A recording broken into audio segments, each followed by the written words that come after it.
smoke while I pop a bottle off of ya. Chain swinging, clang clang, and it costs a lot. I'm a big bag hunter with the bow. She got a big bed, never drop it low.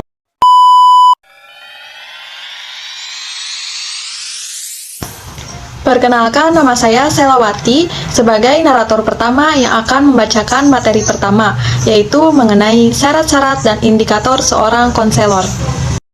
Langsung saja kepada pembahasan materi.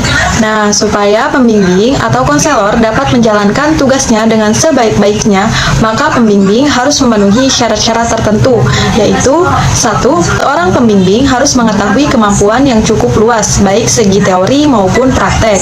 Yang kedua, di dalam segi psikologis, seorang pembimbing akan dapat mengambil tindakan yang bijaksana jika pembimbing telah cukup dewasa secara psikologis, yaitu adanya kemantapan atau kestabilan di dalam psikisnya, terutama dalam segi emosi. Yang ketiga, seorang pembimbing harus sehat jasmani maupun psikisnya.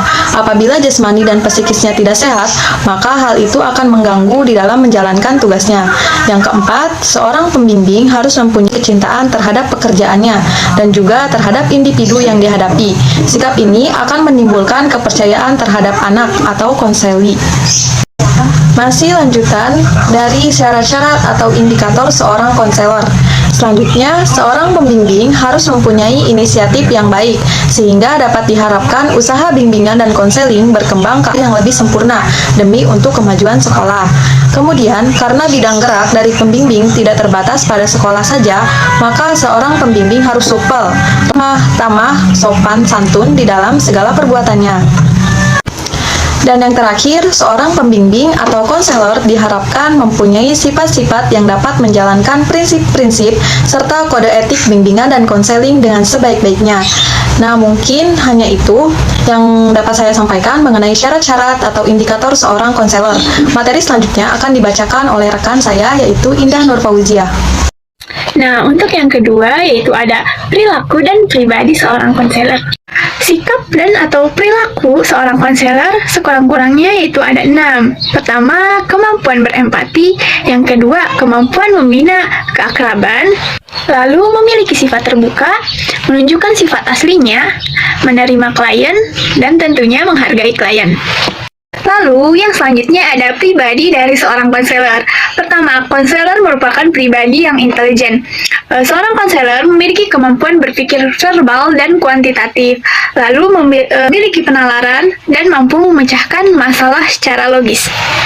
Yang kedua, selain seorang ilmuwan yang memberikan pengetahuannya tentang individual dan tingkah laku orang lain, konselor juga harus menunjukkan minat kerjasamanya dengan orang lain. Yang ketiga, konselor menampilkan kepribadian dirinya yang dapat diterima oleh orang lain dan tidak akan menggunakan kliennya untuk kepentingan pribadi. Keempat, konselor harus memiliki nilai-nilai yang diakui, sebab nilai-nilai ini mempengaruhi terhadap perilakunya dalam konseling.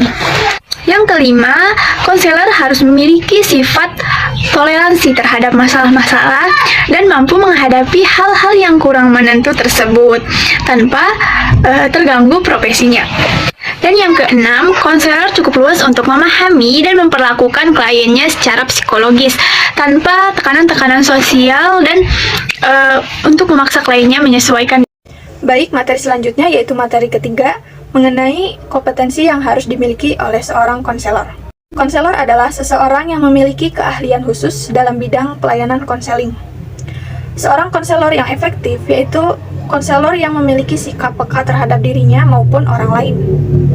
Adapun kompetensi yang harus dimiliki seorang konselor menurut Kormir dalam grading yaitu ada 6. Yang pertama, kompetensi intelektual, di mana seorang konselor harus memiliki kemampuan atau keinginan untuk belajar, serta meningkatkan pengetahuan dan wawasannya tentang konseling, sekaligus berpikir cepat dan kreatif. Yang kedua, berenergi, yaitu seorang konselor harus aktif dalam sesi konseling, salah satunya dalam membangun komunikasi yang baik dan jujur terhadap klien yang dihadapinya, dan tetap berpikir optimis meski melihat jumlah antrian klien yang dihadapinya itu cukup banyak.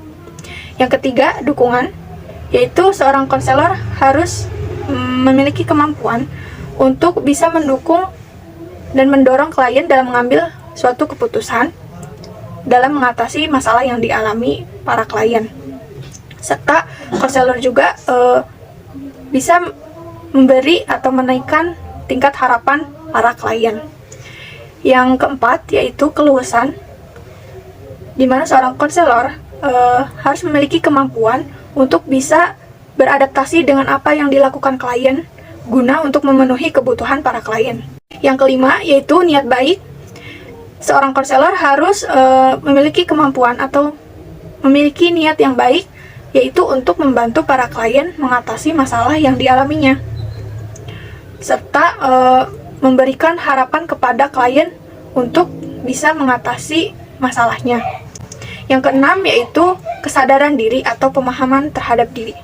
Seorang konselor harus mengetahui dirinya sendiri, harus bisa paham dengan dirinya sendiri sebelum paham terhadap orang lain atau klien yang sedang dihadapinya. Baik itu nilai-nilai, perasaan, perilaku diri, serta faktor-faktor yang mempengaruhi satu sama lain. Kesadaran dan pemahaman diri ini penting diketahui oleh seorang konselor, karena sebelum seorang konselor mengatasi atau menghadapi seorang klien, dia harus memahami dirinya sendiri.